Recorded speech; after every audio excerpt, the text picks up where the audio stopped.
Alexandria Lexi Rubio, one of the 10-year-olds gunned down inside Robb Elementary School in Uvalde in Texas.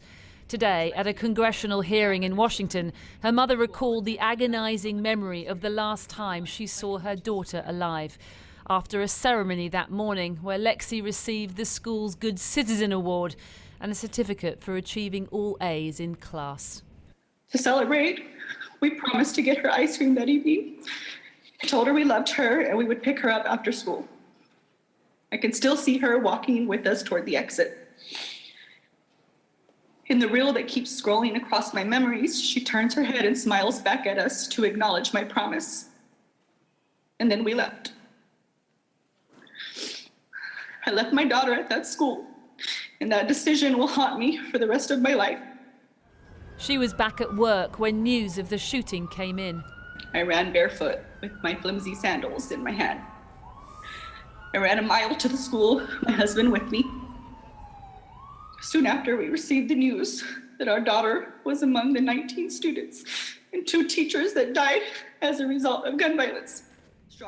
Lexi's parents were among those pleading for tighter gun controls as politicians once again battle over restrictions in the wake of America's latest mass shootings, in which 10 were killed in a racially motivated attack in Buffalo and 19 students and 2 teachers were gunned down in Uvalde.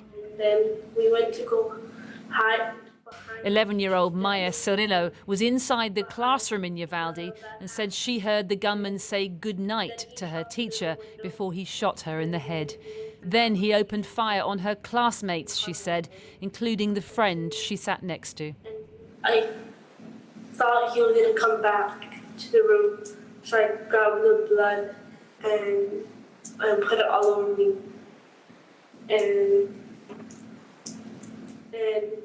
her father echoed the cry across America as he made this tearful plea. But I wish something will change, not only for our kids, but every single kid in the world, because schools are not safe anymore.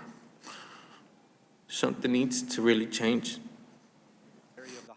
Robb Elementary was safe once, according to a pediatrician who attended the school as a child and today described the horrific moment he saw 2 of the children's dead bodies in the hospital.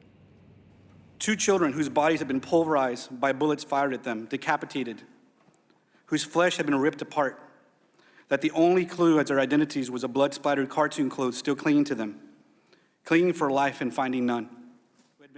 The doctor's decision to describe in graphic detail the reality of using an AR-15 rifle to kill a young child was no doubt designed to jolt politicians into action, as was this final thought from Lexi Rubio's mother.